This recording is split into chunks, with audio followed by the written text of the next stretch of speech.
to make your stay more comfortable, please let us know. As I sit, again, the beauty about the convening is that we get to reconnect with old friends. I see Dibabe, Karibu Sana, it's been a while. Iria, it's been a minute, so good to see everyone. And of course, as we get to catch up, get to learn more from each other. And so as an organization, we look forward to what we can do to facilitate this learning. And Maureen, we look forward to the action points out of the meeting as consortium partners, and really hoping that we can even strengthen this already very strong partnership and linkages that we have. Asanteni sana, welcome to Nairobi, and we look forward to a great week. Thank you.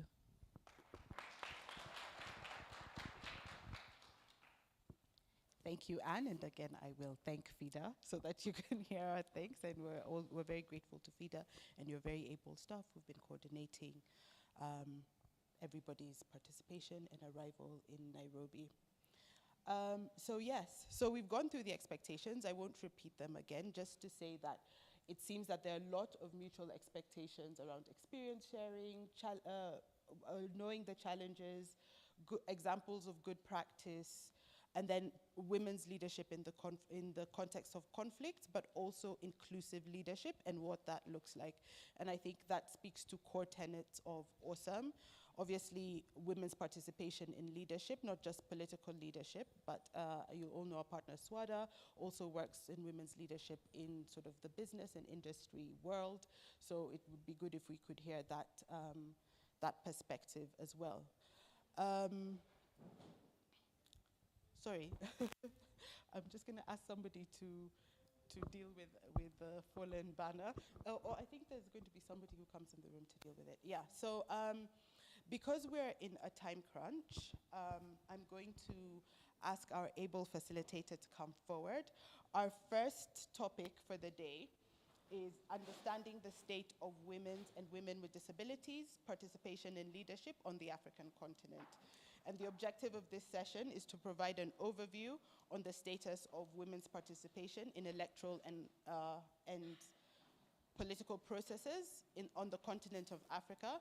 And hopefully that will give us a frame of where our countries are with regards to women's political participation and what progress we can make and where we are in the rankings. Our country is doing well, our country is doing badly, and where we can improve, and who we should aspire to be like on the African continent, who we should aspire to, like Africa, like our base is Africa, so I think it's really important that we look to examples from here. Asha, over to you. Thank you. Good morning. You're so dull. I'm now scared that people will be sleeping. Like I said, I'm looking forward to having an interactive session, so it is not only me, so it's all of us. We have work to do the next couple of days so that we all achieve a good progress. Before I even start, there is a beautiful lady who I think walked in with my sister Anne, who has not told us her expectation. It will be unfair of us not to listen to her. So if you'll allow me, just for a quick minute, at least introduce yourself and what your expectations are so that we can start. Good morning, everyone. I'm Angela Wanjiko from Women Challenge to Challenge. I'm the communication officer, and my expectation is I want to know more on how women are going to participate in the near future. Thank you.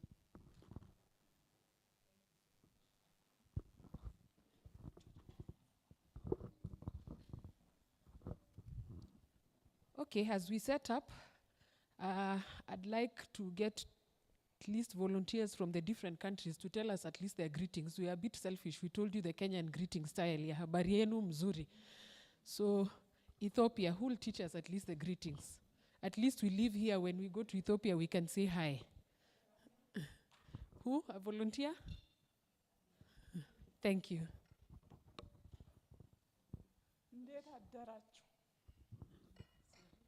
I make it short. Salam no? Salam no? Salam no? Salam no? Good morning. Salam. Good morning. That means salam no? Salam. Salam means peace.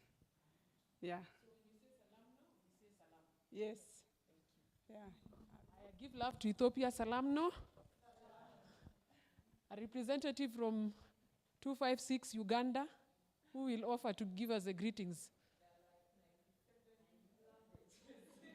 Any, you can teach us any that you feel is easy for us to absorb, like salamna.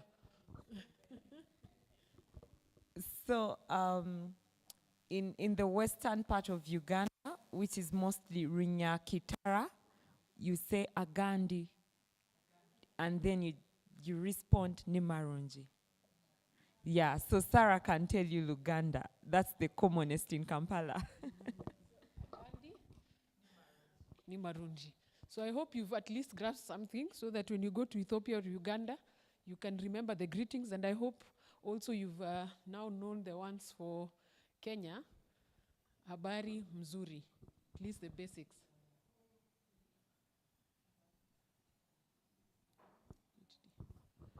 Okay, as I think they set up this, let me at least start because we are running a bit late for the program. So we are to discuss about participation on women, political leadership and participation. So we want to understand the state of women and the WDs in the participation in the African continent.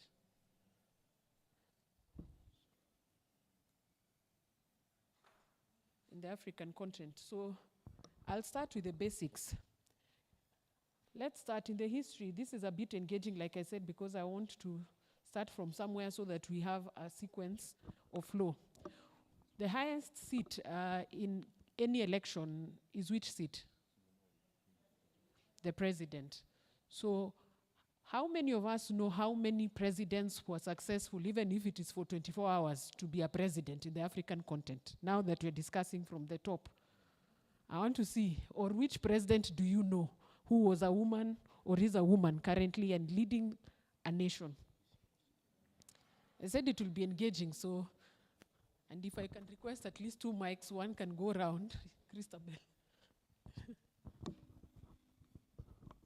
Ellen Sirleaf Johnson was the president of Liberia for, I think she was there for 2 terms. Yeah, so there's at least one. Thank you very much. Any other volunteer of a president that you know? A woman? In Ethiopia, the president, a woman president, probably the first woman president in our country is Sahle-Work Zewde. Thank you very much. So we've had 2, Sirleaf Johnson and Saleh. Any other?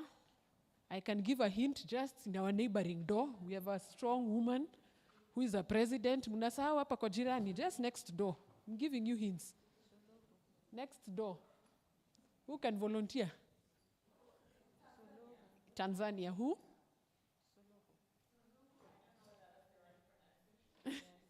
Yes, Samia Suluhu from Tanzania. So I said as they set up, I can give you a preview of how we've performed as a continent, because that's the highest seat which we should all aspire. We look forward to having women presidents across the African continent. Of course, we had Sylvia Kiningi. She was the acting president of Burundi. She was the acting president of Burundi from February to October. It was interesting because she managed to rule the country for a short period. You can see it is a very short period, February to October. You can count the number of months that we had a female president in 1993 in Burundi. We also have a woman, a very strong woman, Ivy Masepe, who was the acting president of South Africa in September 2005. And she was an interim head of state. You can guess for how long? 14 hours. You test power for 14 hours and then you return to the main dominated theory. So she was a president for only an interim period of 14 hours on 25th of September 2008. Then of course we've had Sirleaf Johnson. At least she served 2 terms from January 2006 to January 2018. And she successfully ran the country, managed the country of Liberia. We also had Rose Francine. She was the interim president of a very famous country a couple of months, Gabon, where we were told to make noise in Gabon. She was an interim president from June 2009 to October 2009. As you notice the pattern, it's just 4 months. It's not a transition of 1 year, other than Salif Johnson so far. Then we had Agnes Monique, who was the acting president of Mauritius. She also did an interim period of March to July 2021. So again, you can see it's just for a few months. Then there's the famous one, Joyce Hilda Banda. I was expecting that as an answer. She was also a president for Malawi. She tried for a period of 2 years, from April 2012 to May 2014. So she did for 2 years. Then Catherine Samba, she was also the acting president of the Central African Republic. She did January 2014 to March 2016 as an interim president. Then we have Amena Gurbi. She was the president again of Mauritius. Mauritius has had history of having women presidents, but on an interim process. She was an interim president from June 2015 to March 2018. And of course, our beautiful neighbors in Ethiopia, they've given us a woman president, Sahle Work, and she has been the president of Ethiopia from October 2018 to current. And just like I said, also our neighboring Tanzania, which we know what happened, we call it constitutional luck, that heavens aligned. It's not an elected president, but in their constitution, if the president, unfortunately, is not able to hold office by an act of God, like what happened to the former President Magufuli or any other reason, then the deputy takes over for the remainder of the term. It is an interesting country to see how they will wade through in the next general election, when she will be vying actively now on her own without President Magufuli. So I hope, as women in leadership, that's a country to watch. The next time I meet you, I'll ask you, what is your take on that? So we've seen the women presidents in the country, and we've been able to see the little we've done. Why do you think we've had so many interim presidents and not, other than now, Ethiopia, which has set a precedence of having a woman president? These other countries, it's interim. Why do you think we are having interim presidents and not a full-term elected president? What could be the problem?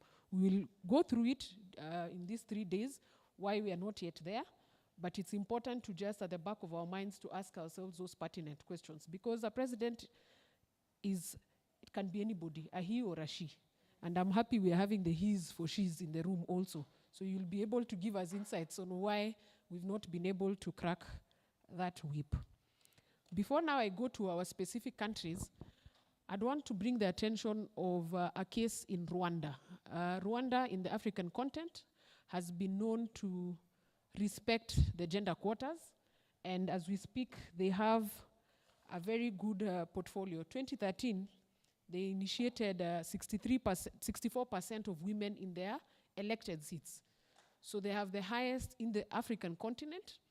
And this is partly because Rwanda, unlike other countries who have the gender quotas, have ensured that it is enforced. You can have it as a law, but the enforcement mechanism is another thing.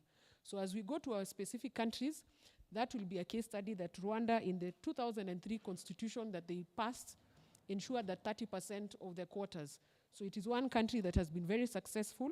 We've had 64% women representation. So that's a country. At our free time and during the course of the day, we will also pick a few ideals, what they're doing that is different, that our countries are not. So now we can start in our Kenyan context. And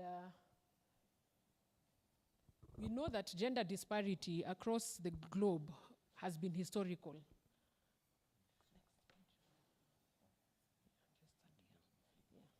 So gender disparity in African politics has been historical, and women in Africa have been underrepresented, of course, in leadership roles, mostly in the political, because we see with appointed, we make noise a bit and we get a few cabinet secretaries in Kenya. I've seen the same with Ethiopia. Uganda actually made a precedent in the couple of years. You'll also share with us. And the President, Yoweri Museveni, ensured at least there were women cabinet. So I'm more concerned about the leadership in terms of elected seats. So the gender gap has been something that has been persistent over the years. Some countries, Kenya being example, Uganda, and I think Ethiopia also have tried to bring in the gender quotas by bringing legislations and legal frameworks to ensure that we promote a peaceful transition towards this. However, these gender quotas require goodwill. As you will see in most countries, Kenya being an example, the host, we've had these provisions in the law. We will have a look at them. However, the goodwill is not there. So the implementation is what remains a challenge. Like I said, Rwanda has had the highest number of women in parliament due to the gender quotas.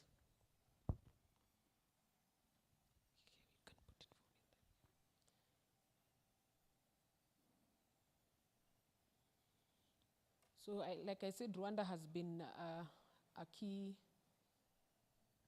key player. It has set our continent in the map as one of the countries that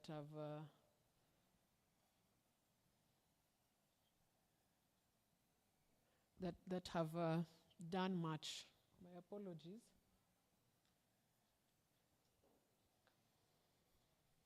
You can move here as I continue because of time. Yeah, it's okay.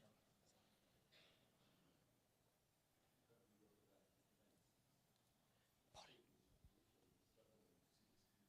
Yeah.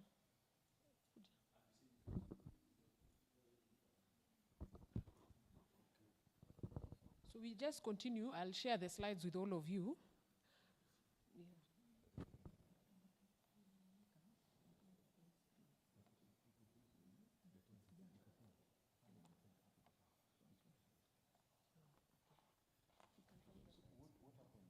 I think the lights are also affecting.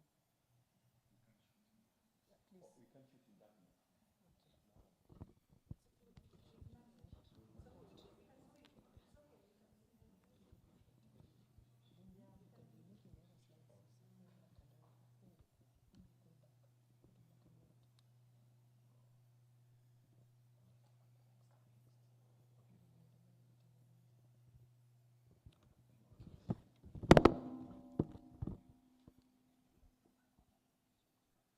So we've looked at Rwanda, and we are saying we have progress in representation, increase that I'll show you the statistics. We've had slight improvement in most countries. However, we are still concerned with women with disabilities because that area still, in Kenya, for example, there was a decline, both for male and female candidates, and also in elective seats. So the progress is uneven because you can see Rwanda has achieved 64%. Unlike other countries in the African region, which we'll look at, Ethiopia being one, and Uganda and Kenya, there has been slight, but it's not something that is even. It keeps changing. So now we come to the figures on women representation. Why I wanted to bring out the figures is so that we can have now an interactive session from here. We look at how this can be improved because we want to at least get to Rwanda, if not do better. So I'll start with Kenya being the host. As per the 2022 general elections, the total number of registered voters, as you can see, was 22,120,458. Out of that, the number of registered women voters was 49.12%, while our male counterparts had 50.88%. Now, I took time to just look at elected because nominated is a whole different ballgame. So for elected women governors, we had 7, which was an improvement from the 3 that we had in the previous general election, the 2017. Women senators elected remained the same.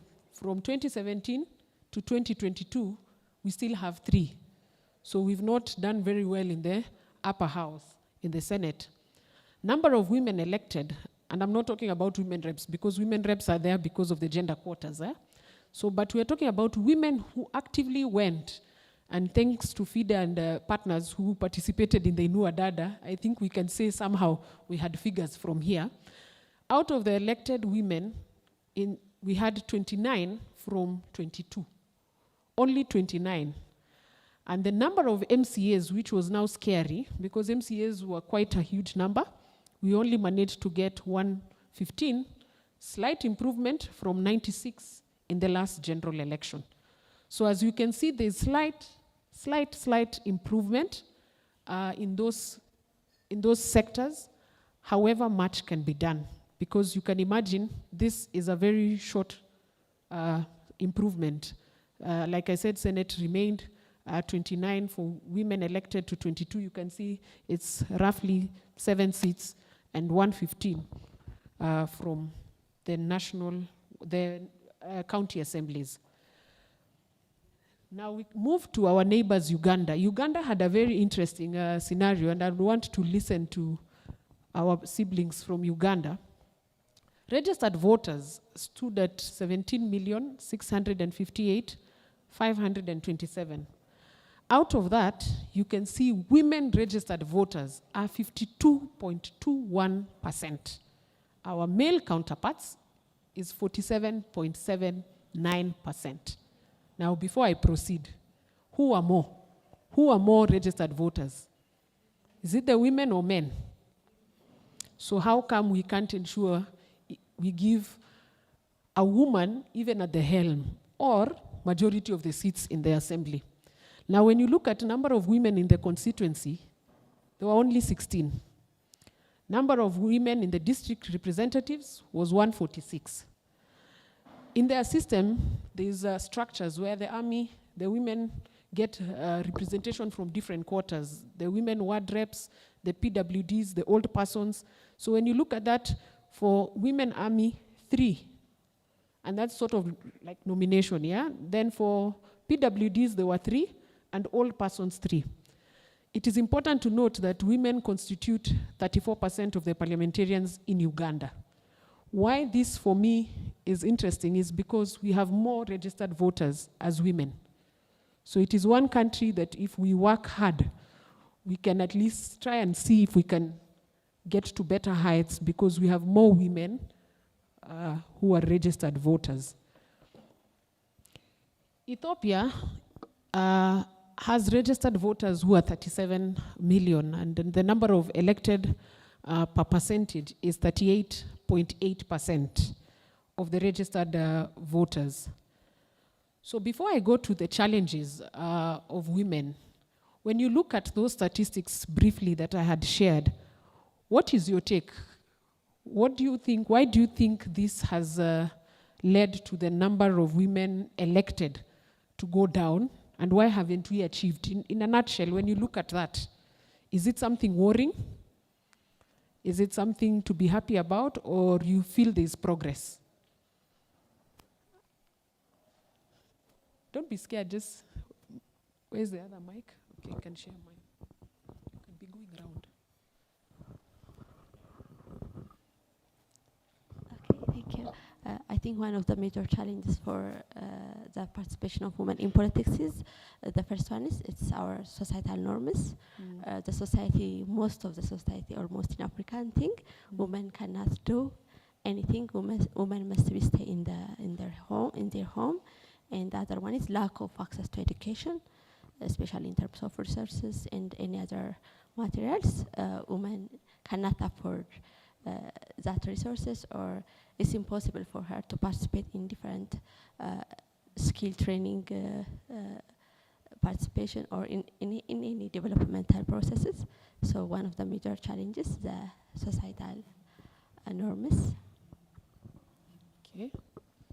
So as you've heard, our sister here has mentioned a few of the reasons. We will also go through some of the reasons why we've not, and the challenges that we face. We can hear another participant. Well, I think voting and being voted to assume the leadership position differs. Even though, for example, in Uganda, there are 52% voted, for whom did they vote? For male or for female? Yes. Representatives. So that is, I think that is a disparity between voting and assuming leadership position. Who else? Yes, one more. Your take with the number of the statistics. There are two hands there. Yeah, so in Uganda, patriarchy, I mean, across the world, really, patriarchy still prevails and plays a very, very big role or disservice when it comes to general elections. And so you will find that we have women MP representatives as a way of, so it's a given, there are seats in each district, we must have a woman MP representative. And so we have the direct seats for the constituencies. So people still do not understand, and this is something that we continue to do when we are doing voter education, that the other seats can actually be contested for by both women and men. And so if a woman contests on the direct seat, they'll say, why are you coming for the men's seat? You have your position, this other side. And so there's a lot of learning and unlearning that we continue to undertake, but basically that is the picture. Also, while we have more women registered as voters, and that's also really to do with a lot of voter education, on the actual day of voting, there is so much that happens that keeps women away from actually coming and casting their votes. You've seen the violence, you have seen the intimidation, the massive voter bribery, and so at the end of the day, you will find actual votes cast. If we were to look at the gender that casts more votes on the actual voting day, you'll find that men are more than the women. Yeah. There was another hand. You okay? She went.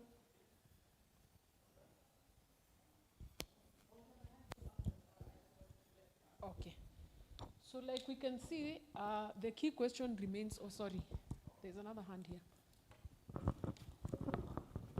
Well, from what we can see through the study is that women can get to power. Where there's a gap is their staying power.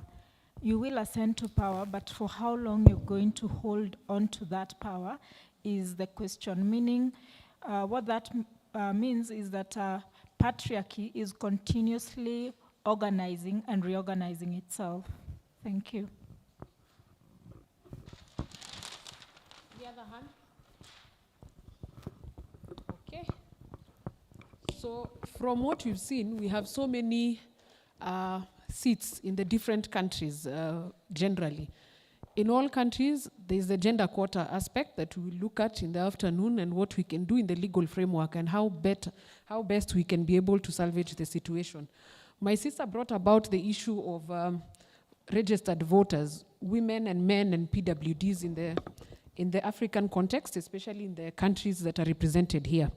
So let's say we have registered voters.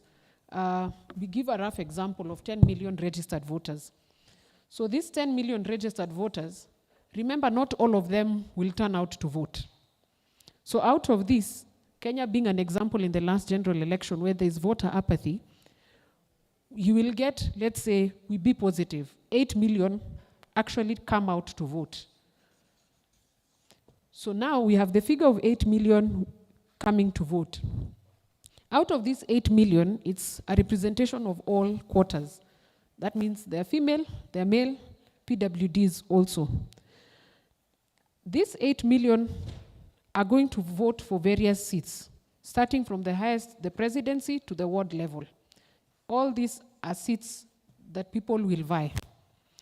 Now, if you take these 8 million who are to vie here, it's only in African context that sometimes you find disparity, and I think Uganda knows that you find out of the 8 million votes, presidential election gets around 6 million vote in the presidential, but not, 6 million vote in the presidential, and then you find an interesting dynamic that only 3 million vote at the ward.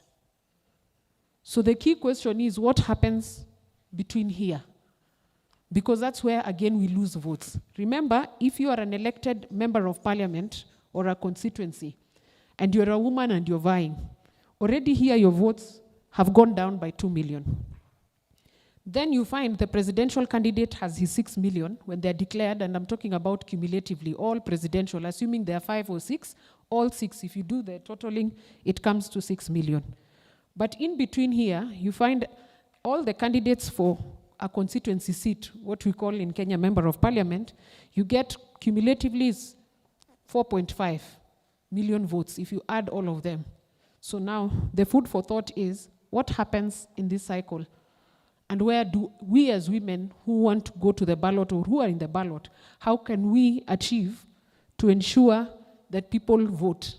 It comes back to the question of voter education, and it comes out also very strong in the issue of turnout. So this dynamic has also lowered the chances of someone getting to an MP. I know of women, especially in Kenya, who the difference between them and the person who won that seat is sometimes 100 or 200. It's not a big margin of 1,000 or so. So that explains, it's because these votes were lost in between. There were people who are coming, strictly picking the presidential ballot and spoiling the rest. Now, there is also the issue of spoiled votes. Those people who they have voted wrongly.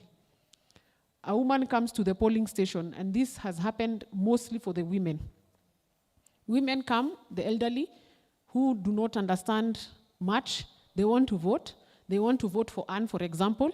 They get to the ballot, but when they reach at the polling station, because they need to be assisted, the male counterparts are very fast, so they should change. So you can see there are so many loopholes that needs to be sealed.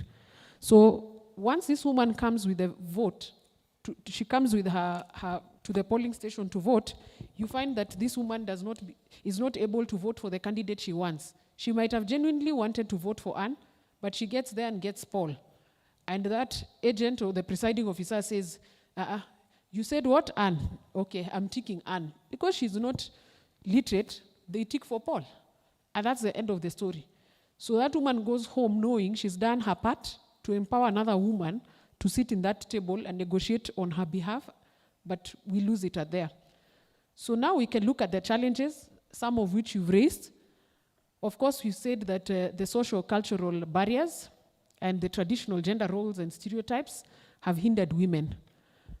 I have seen a situation where women go to an elective seat, and the minute they go there, this woman vies from their home country, where she was born. And when she reaches there, where she's married to, the voters from her mother's village or her father's village tell her, you know, you got married, eh? You go and look for that seat in that other area where you are married. When she goes to where she's married to vie, they remind her, no, you, in African culture, we don't deal with women. You go to where you came from. So where does this woman vie? Those are now some of the aspects we talk about, social, cultural barriers. And it has happened, where people tell women openly, go back to where you're coming from. And now it is not quite clear for us where we come from, because we are daughters somewhere and some are wives. So the ball keeps changing, but the same cannot be said about our male counterparts. So that's one of the aspects of social cultural barriers, and of course there are communities which are still patriarchal and hold that patriarchal card. The other part is the violence and harassment that I've seen has been a key challenge. Intimidations, and women as our nature, some of us are not born to fight. So you come to a political contest and you find your opponent is ready for the war. I know of a situation in our country where it was so bad that a candidate had daughters actually sexually assaulted. So it gets messier. They come for your family, they come for your children. But because there, the key issue of harassment comes from also we are not protecting our own. If I find Anne being harassed and I don't talk about it, and we only meet in closed boardrooms, then nothing can happen. So also us women contribute, because you find these politicians, the male, work with their bodyguards. So they come to intimidate and harass. So that is also another issue. Of course, we have the issue of limited access to resources. Politics, especially in Africa, has been monetized. So it is who gives out more money. If you don't have money, you stay at home. and be a housewife, or just stay home and take care of other things. So also the issue of resources has really affected us. Now we look at these beautiful women who form the PWDs, women with disability. They actually face a greater challenge as compared to now the general woman. This is because, one, the physical accessibility in terms of doing their campaigns, and even in the material day of voting. So a situation I once saw in the last election in Kenya, there were no provisions for the PWDs to get to vote. So a woman comes, she's in a wheelchair, and she's made to queue. So definitely, you'll get tired. You might not even vote. So most of them were going back home. You have the will, you want to come and vote, but the environment is not conducive. That also lowers the voter turnout, because perhaps that woman was coming to vote for herself, maybe she was vying, or she was going to vote for another woman. Of course, the social stigma that they face and the discrimination that comes with it. Most of these patriarchal men, and unfortunately some women, feel that if you're in the PWD category, you're not fit to run an office. And it is quite sad that it is women who actually mudslide the rest. You find a woman who has come out to vie for a member of parliament, and a fellow woman tells her, you first, you're disabled, you don't have the capacity to run. You live for us, we will run and represent you. So you find the problem again comes back to our doorstep. So that social stigma makes most of them not to participate, whether actively in terms of vying for a particular seat, or whether they want to move ahead and support another woman to vie. Now we come to civil society and advocacy.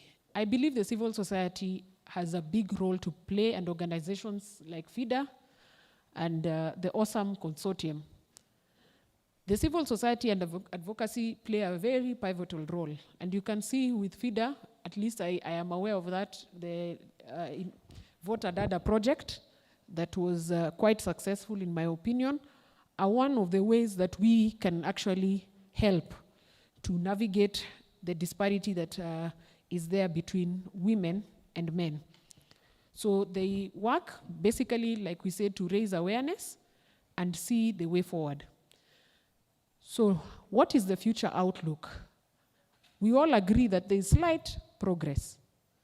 I don't know if we are in the same page, or there's someone who feels a contrary opinion, that there's a slight of 0.0, maybe 1% change, but we should do more.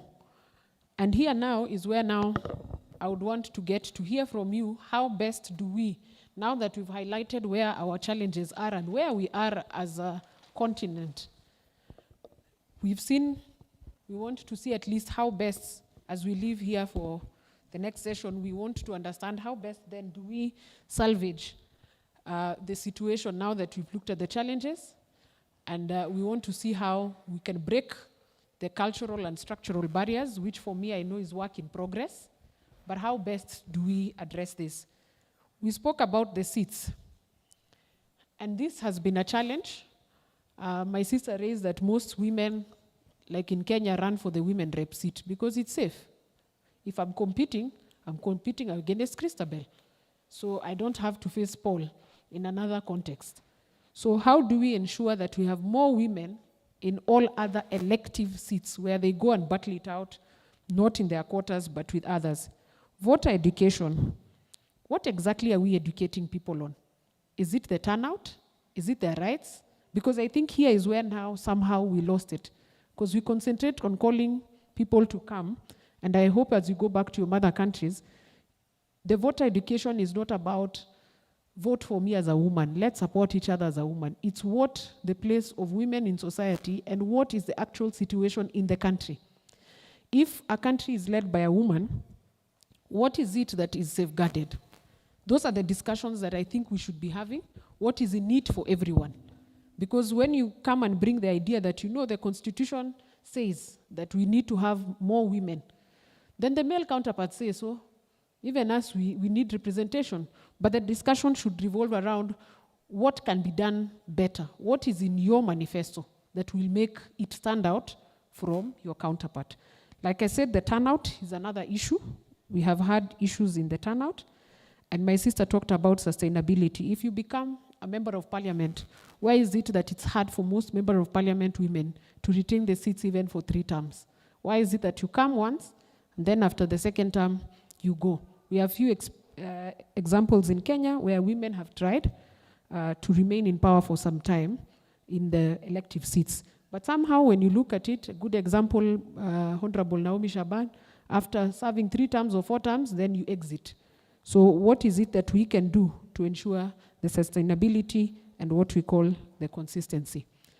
So I'd want to hear, now that you've gone through the general overview of what the situation is and the state that we are currently in terms of numbers, I would want to hear perhaps what do you think we can do better so that we can be able to achieve at least to Rwanda's level or higher. For now, we are using Rwanda as a benchmark.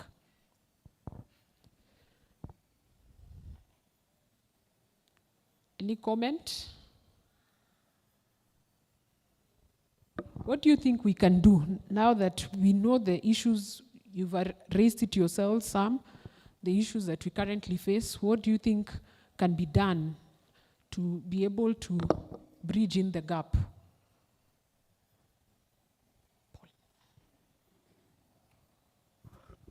Okay, thank you. Previously, we have raised a lot of challenge that women are facing just to come to leadership. So what we have to work on, in my opinion, is mainly on the causes. So most women, for instance, in Ethiopia, due to this patriarchal system, they are dependent in economy on men. They are not controlling the resources and the like. So we have to just mainly work on the causes. We have to make them economically independent. So one is this one, and the other thing is we are working in AWESOME also on creating awareness on the community.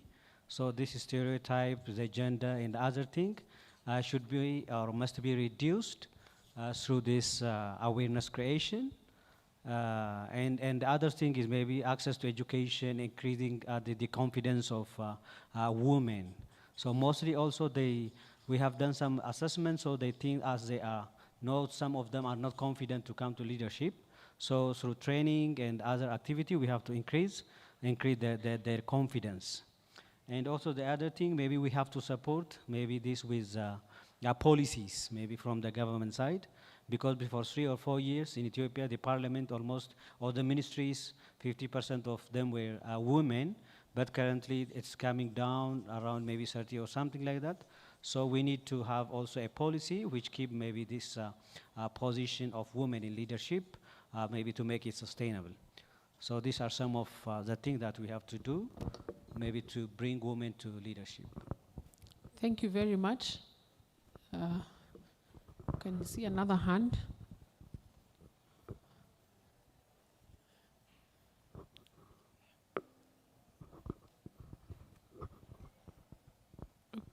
Okay, thank you.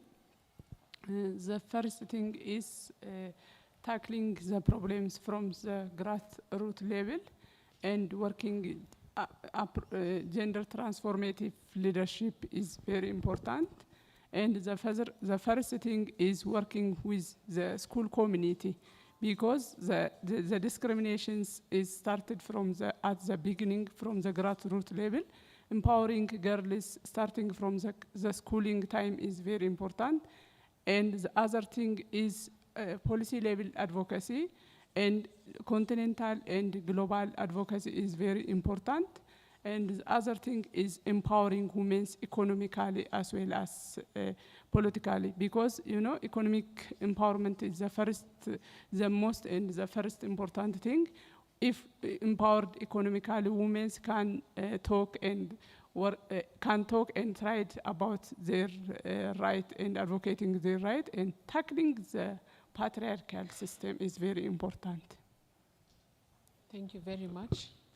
There was another hand there.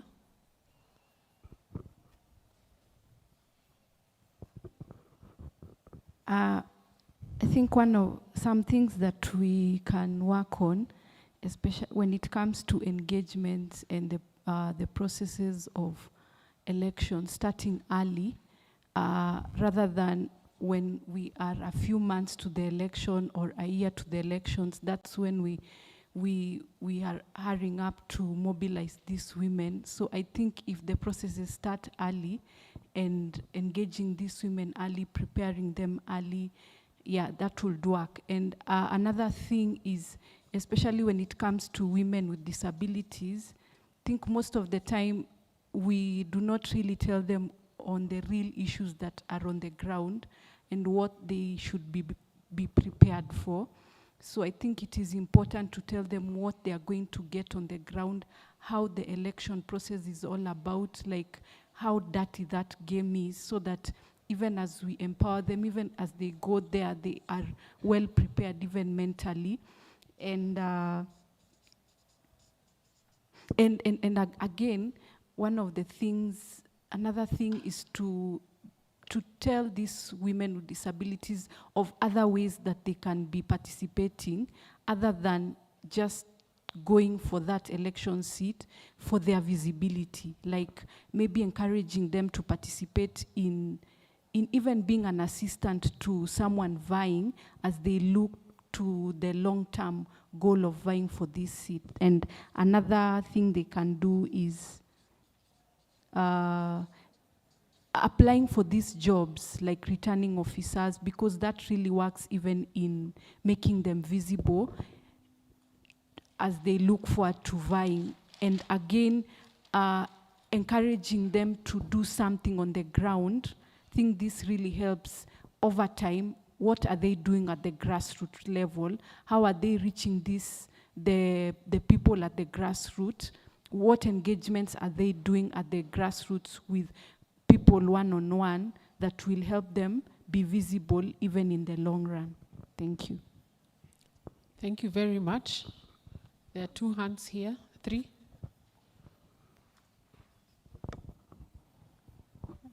Thank you. I think it's very important to strengthen the capacity of women themselves.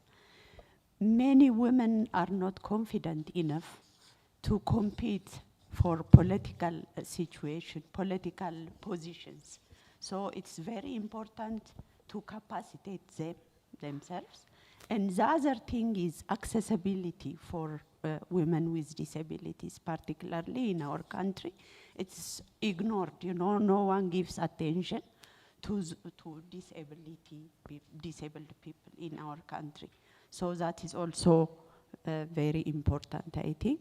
And awareness and engagement of men. Even men should be engaged in gender equality issues. So these are some of the works we need to work towards this. Thank you. Thank you. Thank you. I think for me, given the lack or sometimes lack of access to resources by the women, and which for me I think is one of the limiting factors for women participating in politics. For example, in Uganda, politics is 90% monetized. How about, can we think of advocating for a special fund for women to access maybe credit facilities with subsidized interest? It could be a global credit facility to enable women access these funds.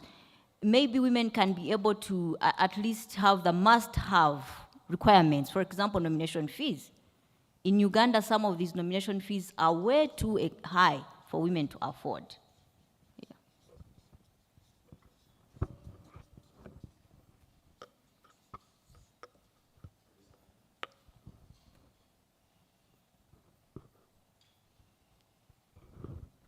I think what we need to do is to also encourage women to work within the party structures, because we have seen that in some instances, it is not even in some instances, more often than not, it is cheaper when a party is supporting you as a woman candidate.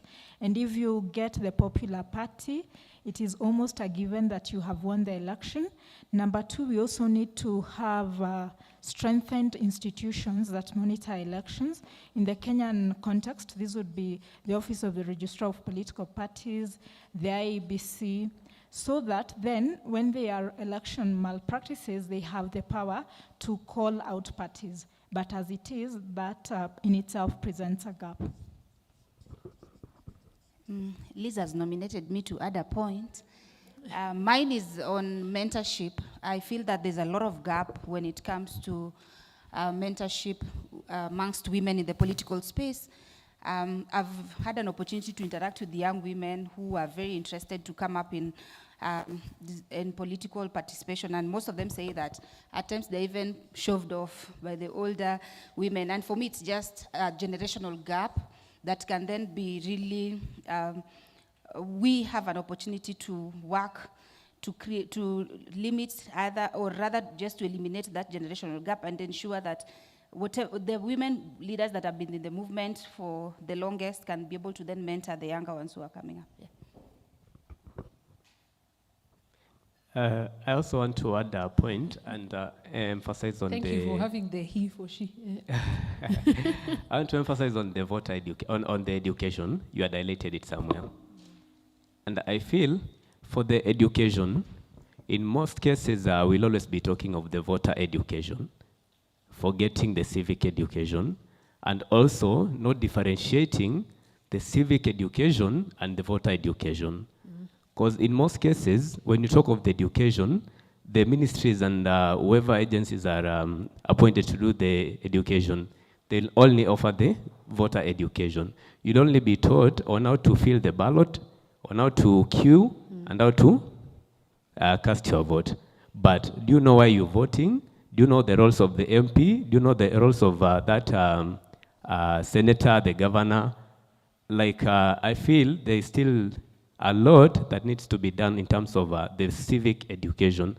And more so, we as the CSOs, if we could be mandated to offer this civic education more than the government agencies, because I feel we understand better on how we can create the awareness in terms of the roles of these political seats that will be in return to empower the women more and create the awareness. Yeah. Thank you. There's another hand. Actually, many things have been said, but I think we should change the system, the political system, which is a male-dominated system, and also protective laws. So if we don't have a protective laws that safeguard the women to participate in the politics, the challenge will continue. Because we are living in Africa, and Africa is a patriarchal system where beliefs, attitudes, culture, religion is pro-men, not pro-women. So the entire system should be revitalized, I think.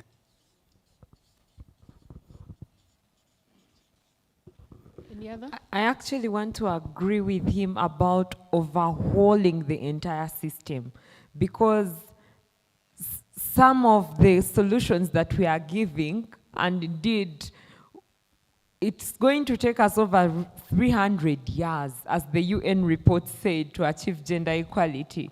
And so I believe in a complete system overhaul. In Uganda, for example, you'll find one district with 5 MPs. And the 4 will be men and 1 woman who is really the district woman MP representative.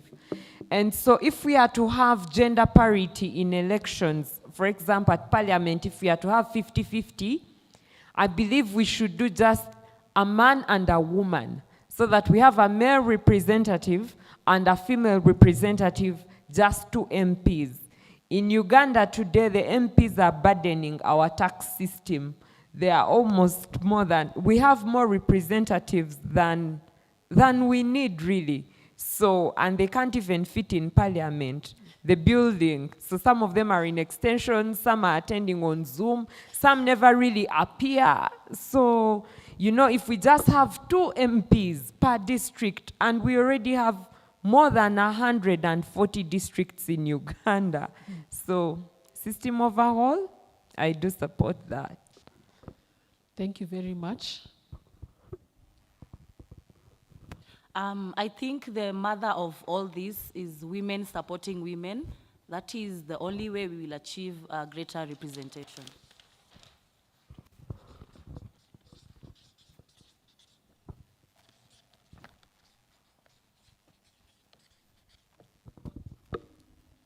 Any other person who wants to contribute?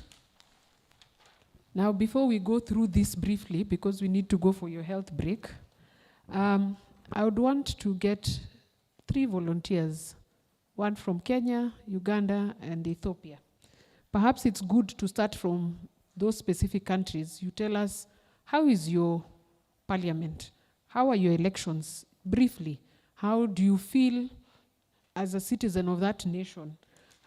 How your elections are conducted, and generally, how women get to power, the few that we have that are in power. Just a quick, because maybe we're assuming we're from the same country, it's good to hear how Ethiopia is doing their affairs, how Uganda is doing, because these points that we've written down cut across board. But each country has their unique challenges that we will go through perhaps after the health break when it comes to the legal aspect. But just volunteers from the 3 countries. I start with the host. Don't say I'm biased, but you can start with yours. It's still fresh in your mind. It was just last year. It's just a year. How are your elections? Do you feel part of what has been, problems have been raised is legit, it touches your country? And how, in your opinion, how is your country conducting elections, and how are women affected in this? So a representative from 254. If you don't, I'll just nominate. I'll just do a picky ponky and then I throw the mic on you.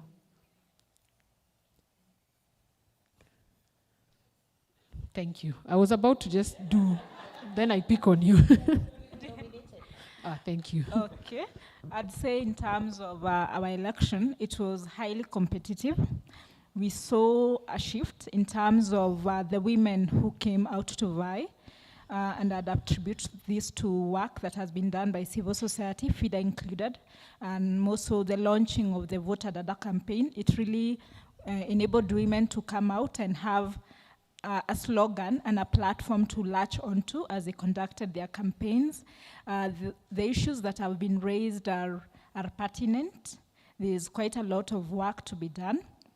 However, what we are seeing is that from just the concluded election, electoral gender-based violence is really morphing out. And we need to see how do we empower women going forward to be able to report electoral-related gender-based violence and more so online violence. That was really an eye-opener for us, because we've seen a tendency where if you want to tame a woman leader, then all you have to do is name and shame her and troll her online, and that really is presenting a barrier. Thank you very much. So in your opinion, do you think the Kenyan parliament is bloated? Do I think it's bloated? No, yes. Because women bring a certain value. So for me, when you say that women are just numbers, or they are bloating, or punda amechoka, I think these are just people who are out to, to curtail women, but I do think that women bring significant value to the numbers, because as it is envisioned in the Constitution, the 2/3 gender rule does not talk of women, it talks of gender. So it means, should we get to a situation where women are more than men, then even men stand to benefit. Thank you very much. The issue of the reform, it's also important at the back of your minds, you can think about it. Parliament in any of the countries might have, let's say, 200, and I'm talking of a hypothetical situation, not the reality on the ground.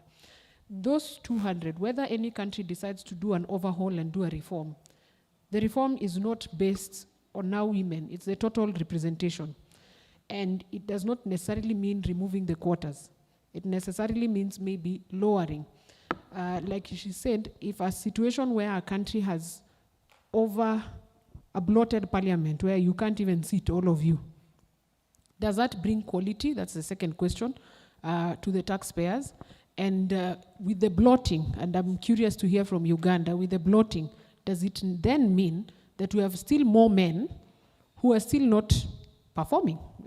It's not about the women only, because there are very few, they're just at 34%. So how, I think we can discuss that in the second session, how now do we balance the two? Is there something you want to add? No, okay. not for now. Thank you. Uganda, 256. If you don't choose, I just do a picky ponky and then I settle on you. Just an overview of how your country's election was in 2021 and what is your take, so that at least we go for health break when we are aware. Thank you. I was about to start doing this. Thank you so much. Our last campaigns were conducted shortly after, during COVID. Yeah. 2021. Yes. And most of our campaigns were scientific campaigns, you know, and you know the challenges women go through in the digital world. Most of our women would not be able to do the scientific campaigns, and that limited their participation in these campaigns. And then, so through the entire campaigning period and all that, they were characterized with violence, a lot of violence, especially to our women. Women are contestants, but also the women voters. Yes, so, but all in all, as of now, it's 33, women stand at 33, women seats in parliament, 33% as opposed to 43. Yes, but out of the 33%, remember there are these affirmative action. So it is just 16 of them on direct seats. That is way too low for us women, given the nature of issues that we stand at in Uganda. Yes, but also the other thing that I think for us in Uganda was still a limiting factor, like I told you, nomination fees were raised from 200 would be how many dollars here? To 3 million. Like, that is too much for us, for women. So yeah, basically that is where it was in Uganda. If Georgia can add something. Yeah, so what they call scientific campaigning and elections, the word scientific really was coined by the head of state. It's his own word. So if you Google what scientific elections mean. I was about to ask that when she finishes, but thank you for bringing it up. Okay. We need to understand that scientific part. What scientific meant. Yes. And so people or candidates were not allowed to hold public rallies. It had to be door to door, house to house. You had to campaign on social media, which social media was later blocked towards elections. You also had to campaign on radio or TV. We all know how expensive it is to even get just 30 minutes of radio airtime. And we know that the women do not have these resources. One other thing that happened during the last elections is we had husband curfew. So we had the presidential instituted curfew of 7 p.m., where beyond 7 p.m., men, women, children, no one was allowed on the streets in a bid to sort of curb the spread of the coronavirus. And men also decided to institute husband curfew, where beyond 5 p.m., you go and get married where you're campaigning. Yes, it happened. It's in the news, it was in the news. So that is the kind of operating context in which we expect women to then contest and think that it is leveled ground for them to, end up winning elections. And so we knew elections would not really work for the women. So we did a lot of advocacy around appointing women in cabinet and also the state ministerial posts and the president. We have, I think, 45% women in the cabinet, but then now it also goes to the quality, the caliber that the president went for. He was, let me be patriotic and not, and represent my country well. So we thank him for listening to our... You don't have to worry, we are learning, because I think it was quite clear when Museveni appointed the women, the uproar was on the quality, the caliber of women. Yes, we have all these women. We have the Georgias who are, very, very highly qualified. I'm Georgia. Who are very highly qualified to take on some of these ministerial posts. And then he goes for people who, so now the men keep saying, you have these numbers, but are the numbers making sense? So we are now working towards making the numbers count as we also work towards achieving gender parity. Yeah. Thank you. We hope to see you in the ballot in the next cycle. So before we go for a health break, I'd like to hear from Ethiopia. Then we can have our tea break. Those points, we will come back to it. So Ethiopia. Thank you, ma'am. Ethiopia has given me an easy job. I think I'll relocate there. Kenya and Uganda, you are contemplating who to speak. Okay, thank you very much again. When we are talking about Ethiopian 6 election, which were conducted in 2021, it is for the first time civil society organizations highly participated, because before 2018 there is restrictions, proclamation number 621, not allowed to work civil society organizations talking about elections and totally about politics. But starting from 2021, even, the Ethiopian election board was established newly after the reform or the current prime minister. Before that, there is a lot of restrictions, but strongly civil societies was participating in the election process, even from arranging or starting the election laws. We highly participated. Our participations increasing, or it shows a progress. 30% of the candidates must be a woman and a woman with disability. But practically, when we are talking about women with disability, the participation or the data was 0. But our current Ethiopian parliament is 38% were women, but when we compared with the globe, it is smaller, because it is lost the principles of 50-50, but we are higher than the total globe.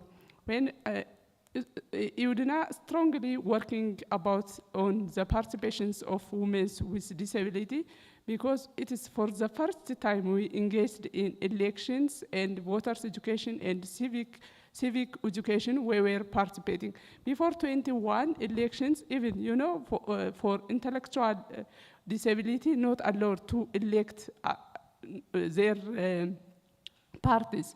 But, our strong advocacy and commitment engagement, we revised, or in collaboration with the new election board and federations of persons with disability association in our country, we included the articles for allowed to participating intellectual disability in the elections, and even for visual impairment. Before that, we couldn't elected our candidates, because we not allowed for the assistant. But in the 6 elections, we elected with our personal assistant, and also the intellectual disability peoples elected with their sisters or mothers. So currently the situations of Ethiopia, it showed progress, but the participations of women and persons with disability still, it is zero. You know, currently we have for the first time, Ethiopian Human Rights Commission was established commissioners on elders and persons with disability and women's. You know, it is for the first time in our history having a disability commissioners in our country. It's today is better than yesterday. Tomorrow will be the best one. Thank you. Zertun will add. Okay, thank you. Dibabe she explained it well, but what I want to add is due to COVID-19, during the election time, participation of civil society organization was not as needed, you know, it was limited at that time. It could be better than what it is now if the COVID was not there. Even though some parties are not happy to involve or not attracting women candidates, the civil society tried and struggled a lot to force them to even up to getting additional fund for the election. They forced to involve few women in their parties to be candidates. However, we hope, as she said, we hope for the next election time, things will be in a better position. Since it is, now it's okay, we can say it's fine than the previous long time, years ago. Now it's many women are participating. And at the same time, there is a fear I have is the women ministers in Ethiopia, they were 10 when the new prime minister takes the place. But the number is now reducing. Why? Why is that? Is a question for all of us. Why the number of ministers start reducing? It's still, there is some work that we have to work on it. We should do, yeah. Thank you. Thank you very much. Perhaps the last comment before Maureen. I'm actually going to stop, otherwise we won't have a break. But for the next session, each partner is going to get a chance to speak about their own specific context. So I think that would be really good, because SWDA will have a chance to speak about their work and how they're finding it based on what has been discussed. UNA as well, FOWODE, WCC, and FIDA. So Galalcha, if you can make your point like 2 minutes, or would you prefer to expound on it in the next session? Okay, go ahead. Just wanted to add what limited women participation in the last election. One is we don't have binding constitutional agreement that limits the number of women in political parties. It's just a voluntary basis. Political parties assign women, if they want, they can make them 1%, 2%, 3%. There is no binding constitution. One is that. The other is the internal conflict during our election period limited the number of women participants, and withdrawal of several parties from the election process because of disagreement. And also, one region totally did not participate in the national agreement election period. So this cumulative effect had a limitation on women's participation and also their quota in the parliament. This is just what I wanted to add. Thank you very much. I hand over back to Maureen, who can release you for your tea break. Thank you.